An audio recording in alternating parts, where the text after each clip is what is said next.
This is a podcast on the latest retail sales estimates for Great Britain in August 2011. For a transcript, email info@ons.gov.uk. We will compare August 2011 with July 2011, and the month-on-month headline figures for all retail sales, including automotive fuel, show that between July 2011 and August 2011, there was no growth in the value of retail sales. This means that in August we spent the same on retail goods as we did in July.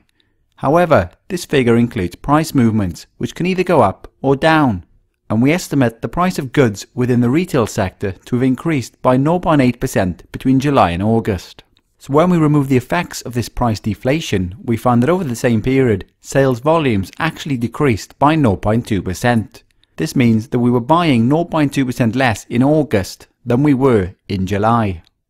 Rather than look at the month-on-month increases, which can be volatile, if we now look at changes comparing August 2011 with a year earlier, we see that the value of all retail sales increased by 4.7%. So compared to August 2010, we spent 4.7% more on retail goods a year later.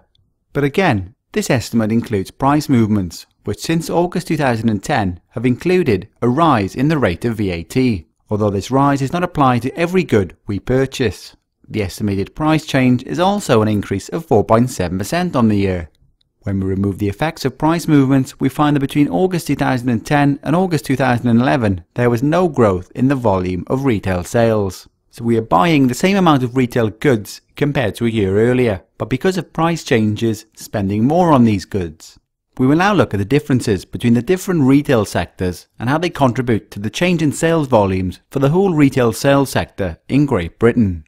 So as you mentioned earlier, there was no change in sales volumes between August 2010 and August 2011. So we were buying the same amount as a year earlier. But we can look at this 0% change in volume and how much each of the four main retail sectors contributed to this. Firstly, looking at food and non-food sectors, of which the non-food sectors include stores such as department stores and household goods, a fall in food sales volumes over the year contributed a 0.3% fall to the overall retail sector, while a fall in non-food sales volumes contributed a further 0.4% fall.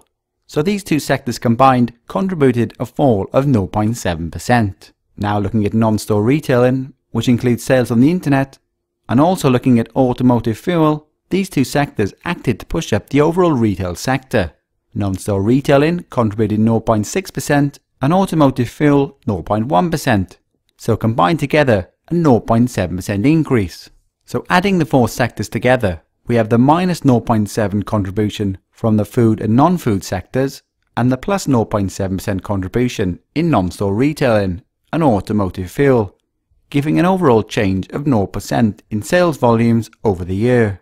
Now, if we focus on predominantly food stores, in which within Great Britain we spend around 42 pence of every pound with retailers, comparing August 2010 and August 2011, we see that sales values increased by 5%, but comparing sales volumes, they actually fell by 0.8%, as we were spending more, but increase in prices meant we were buying less. Focusing on the large and small food stores over the same period, sales volumes were down 1.3% in the large food stores and up 2.5% in the small food stores.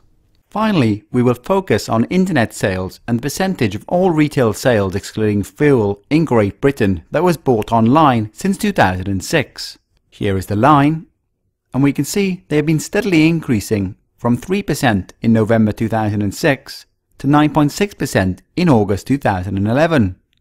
So what we've seen over this period is towards the end of 2006, we were spending around £1 in every £33 on retail online. But this has increased and we are now spending around £1 in every £10 on retail online, a triple-fold increase.